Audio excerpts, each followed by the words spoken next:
It is a web data extraction tool, and is available for everyone. You can extract thousands of records from a website within only a few minutes, without having any programming knowledge. Scraped data can be downloaded to a CSV or XLSX file. Web scraping is legal if you scrape publicly available data on the internet. Open Google Chrome. Type web scraper in the search bar. Press Enter key. On the next page, click on this website.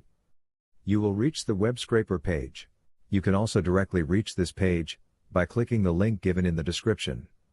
Scroll down until you reach Install Web Scraper heading. Click on Chrome extension. Scroll towards the right until you see Add to Chrome tab. Click on it. On the next dialog, click Add extension. You can watch the progress of installation at the bottom left side of the window.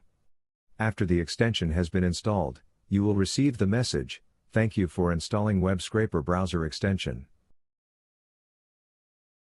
Now click Extension folder. You can find the Web Scraper extension there.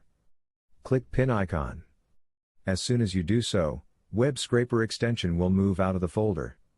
And it will be placed towards the left side of the extension folder. Now it is ready to use.